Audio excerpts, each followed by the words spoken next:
What's up guys, how you guys doing?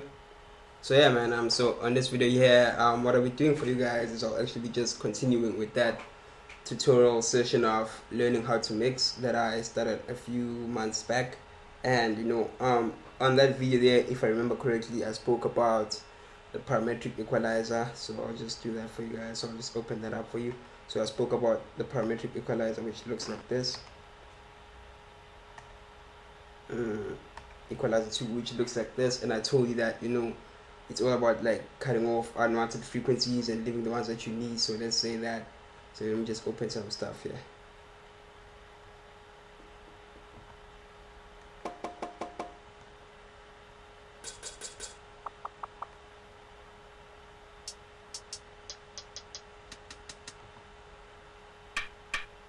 So let me just open kick.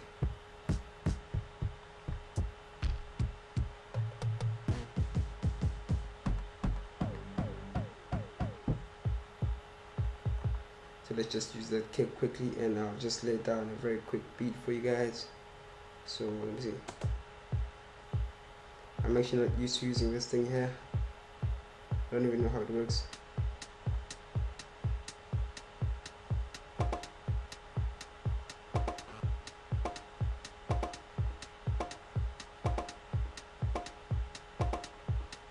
Okay, that sounds like a nice beat. So that sounds decent. So let's add a limiter to just prevent clipping, like that. Wrong place. Let's redo that, and let's do that. That actually sounds quite nice, I could actually work with that. But anyway, that's not the point. So let me just send to piano roll, because that's how I work. I can't work like this, and there's a reason why I'm doing this. So we'll send to piano roll, and then let's take all of this and actually add it here to the to the mixer. So now remember, if you guys remember correctly, I actually showed you this. That like each sound actually has its own frequency range kind of thing. So like a kick, and I even gave you guys, I think it was some notepad document which shows the different frequencies of the different sounds. So like this would be a kick, and as you can see, the kick ranges from 60 to about 80 hertz. So that's the frequency range of a kick, so you don't want anything below or anything above that kind of thing. So you want to focus on 60 to 80, somewhere there. That's your kick, and the rest don't matter, so that's what I told you guys. But then to add to that, so what you want to do, I think I probably said this on the previous tutorial, but I'll say it again here. So you want to cut off the unwanted frequencies, which are these frequencies here, but at the same time you don't want to cut them all off, so you don't want to distort your sound. So as you can hear, my kick kind of sounds like this right now. So maybe if I start cutting off from here, you can hear that it starts changing. So maybe I don't want to cut that up too much there. So maybe that's fine. So maybe I can do that, you see. And that just about eliminates the unwanted frequencies. So the first thing that though I'll teach you is that this is something new that I feel you need to know, that I learned from a different tutorial, is that when you do open your thing, so the first thing you want to do is you actually want to eliminate most of the cases, most sounds turn out that they actually have bass. Every sound actually has bass. Not that much. Sometimes you can't pick it up, but they all have bass. So what you want to do is you want to eliminate that bass there. So what you want to do is you want to always eliminate that. So let's work with, so the kick you expect the kick to have bass. So you want to, so if the kick has bass, it's supposed to be this side. So that means that it's not supposed to have these bands. Yeah. So you want to eliminate some of these bands, and vice versa basically. So it's supposed to be here, then you want to eliminate that, and so forth. So let's focus on, let's leave the kick for a second, and let's focus on this one. I'm going to open the parametric EQ for this, and you're going to see that it actually has a bit of bass. Now look at these bands here. These bands are not actually supposed to be here, because that's bass, and this is where your bass is supposed to be, this is where your kick is supposed to be, this is where your low mids and your mids are supposed to be. In actual fact, this sound here is supposed to be just here kind of thing, but it's got all this bass here that you don't need. It's going to affect the other sounds. So the first thing you do is you always eliminate the bass. That's something new that I learned, that you always eliminate the bass. So we start off here, cut off the bass, see as it gets clearer and clearer, cut it off. You don't want to distort the sound too much. So I think that's still fine. That still does the job. So maybe I might cut off some of this.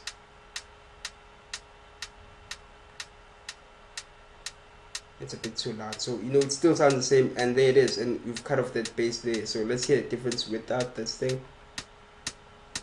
You see it's got that bit of a kick to it, kind of thing. You see how clean it sounds.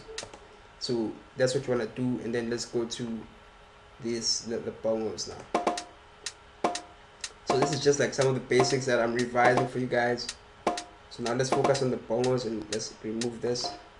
So the bongos, as you can see, the brightest band is here. But again, if you look, they actually have a bit of bass and they actually have a bit of treble.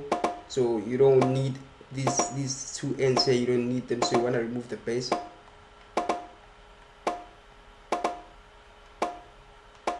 Sometimes you don't want to remove all of it. You just want to remove just a bit so that it doesn't affect the bass that you want to add yourself.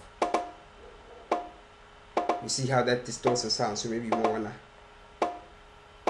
You see, too much treble, so I might just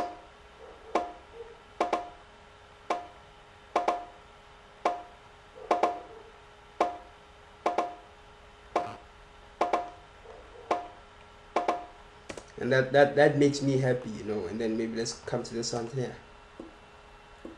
So that's another thing. So let's look at it, and as you can see here, there's not that much bass there, but you can just to be safe.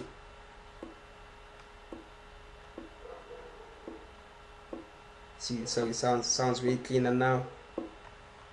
A bit too distorted, I think. So I might want to do this. See the difference?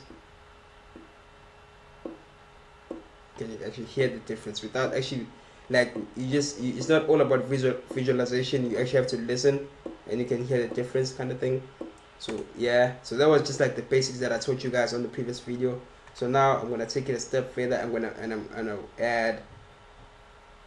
I'll add panning to it. So I'll add a bit of panning to this. So now we're gonna add panning to it. So let's do it. So that's our track right now. So firstly, when I listen to it, okay, that's a bit too much. Firstly, when I listen to it, you never pan the kick. That's the first thing you need to understand. You don't pan the kick, so leave the kick out. Preferably when you're gonna do panning, just leave the kick out, mute it if you can, and then just listen to everything else. To pan, you can pan from here, left, right, like that.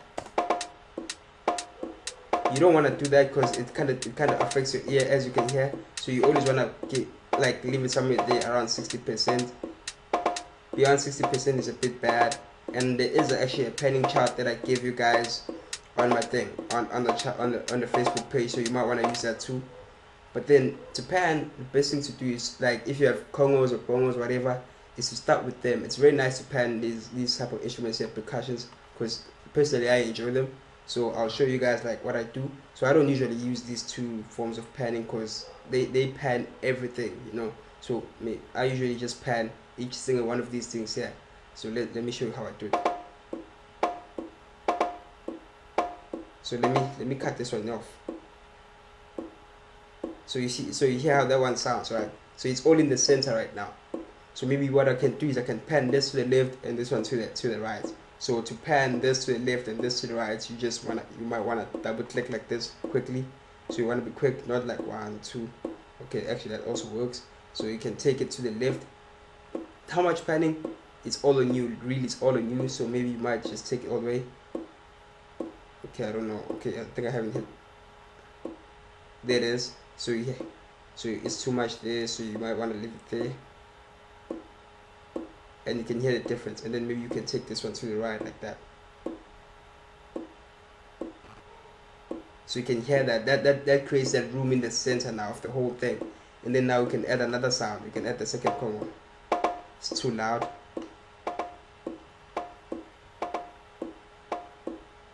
So I think this one is a bit too pan.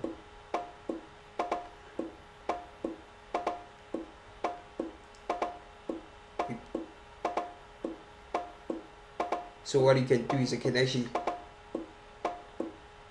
So what I usually do is when I'm panning my congos, what I usually do is that if I have more than two, like if I'm panning percussions as a whole, if I have more than two ears, what I try to do is that when one of them is on the right, I try to put the other on the left. So it's like they always on opposite directions. So seeing as here on this one here, this one's left and right. So I'll probably leave this one here in the center. Then I'll take this one to the right first, and then this one to the left, kind of thing, like that. So observe and listen. So you hear how that sounds. So this is a bit too.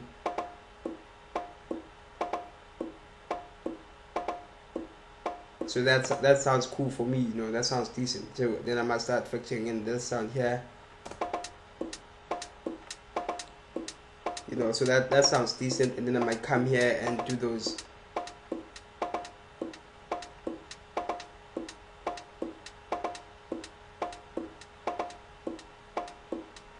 And with panning as well, the second thing about panning is that volume is very important. Volume is an important factor, because what you want to do is that you want to create that, like you want to create that spaciousness kind of environment in your panning, so that your congos, they're not all crowding for space. So maybe you can control your volume here with these things here. So maybe you might just take this one down to about 55%, and I see that right there. I see that here, if it's 55 or whatever percent, and I might take this to about 60% there, and same thing to there, to about 60%. And you can hear the difference. You can just hear the difference, like it sounds more in the background, and so then I start adding the kick, and you hear how neat that sounds. And then to add spice and stuff, you can start adding those usual stuff. You can add your reverb and stuff, and preferably play it one at a time, so that if you have too much reverb. So you can hear right now, that's way too much. It just sounds messy. So you might take that down. Sounds messy again.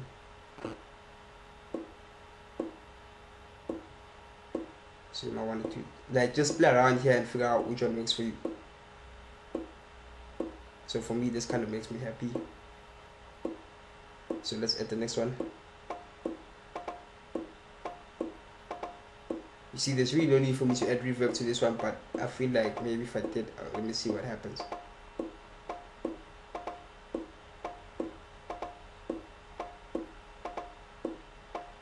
So that's fine for me. Then I add this.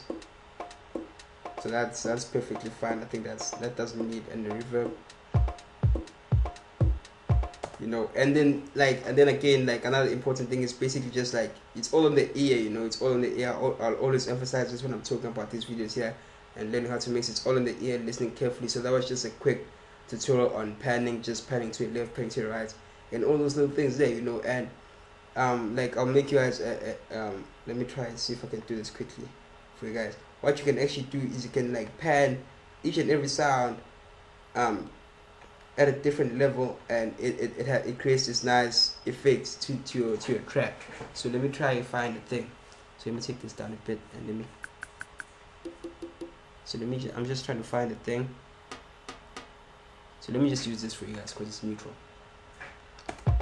So that's our track right now. So what I will do is I'll add multiple of these sounds here. So I'll add one here. So it's pan, it's neutral, and maybe I'll add the.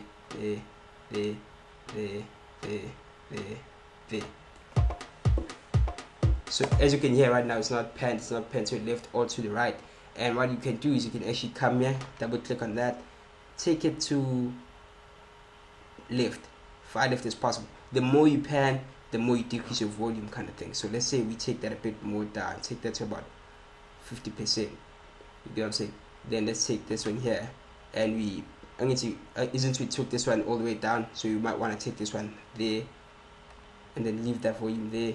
Take this one there, increase your volume a bit, maybe there is fine. Take this one and put it in the center, or maybe just tilt it like 12%. Then take this one, it's in the center, take this one 12% this side. So you're just basically like you're just making them equal kind of thing. And then you take the volume up for this one to there. Then take this one to that side like that. Then you take this one down. I think which one is down? This one is 60%. Then you take this one to about 55. So let me check which. So that one's there. So we take this one all the way down like that. And then we take this one all the way down. Then we take the volume down as well. So now listen to how it sounds. So maybe you can even remove these ones. So you hear how it sounds. It creates this nice effect, like it's just moving to the left and right. And volume, like this volume control here is very important. It plays effects in its own. So you can take that and add it here, and you can even add a bit of delay to it, and it will sound even. I personally think it will sound even better. So let me hear how it actually sounds. So I want to take this to about 2 there, take it down, not too much delay. So it's off right now.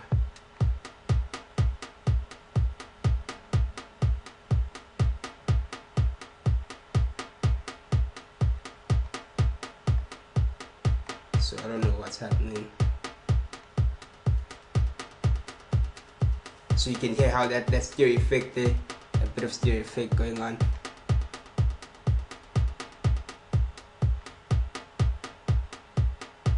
So you can take it.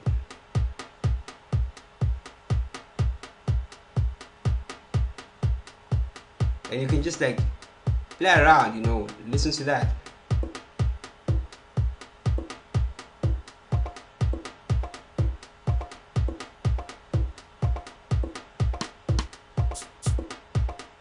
So I can add this too, and maybe do something like this.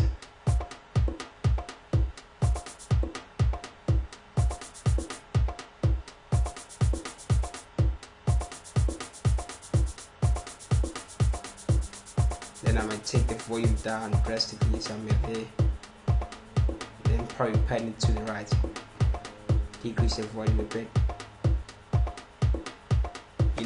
And that's about it, and then you just like play around a lot, but that was just a bit of panning on how to do a bit of panning, to make that nice room to your mix.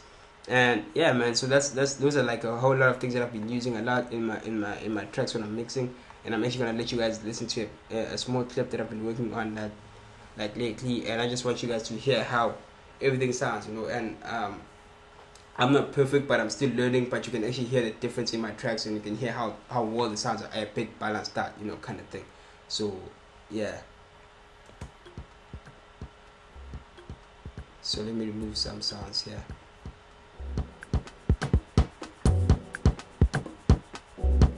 So you can hear how there's some sounds to the left and some to the right. And once again, it's not perfect. Like there's still a lot of stuff that I haven't learned, like in terms of panning.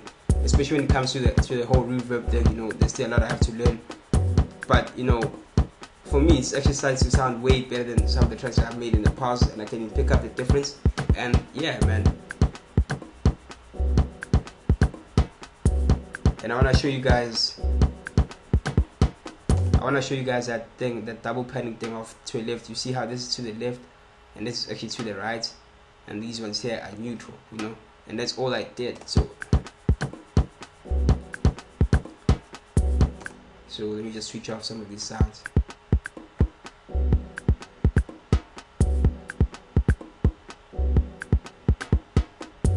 So you can like hear how like it alternates to left and right, along with this one here, which is this one here. Left, right, left, right, left, kind of thing. So you can hear all those little differences, and that's just a bit of panning from me, that's just.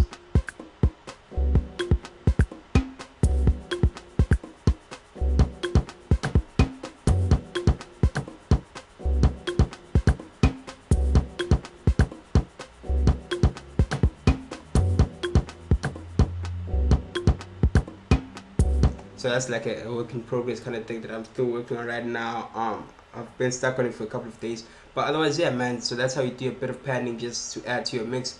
So this will be like learning how to mix part 3. So do watch it, and hopefully it's gonna help you. And combined with all the other previous videos, it can help you a lot. And then now that you've actually got a website for mastering, if you can do this part here and mix your track nicely to some level like this, then take it to that side there, then you got yourself a potential hit, and you meet some requirements. For typical person out there, they can actually listen to your track. For people that know production, they'll pick up that it's not the best it is, but you know what, it's fine. Otherwise, yeah man, like, subscribe, comment, Facebook, Twitter, follow, SoundCloud, all that jazz. Shut my face.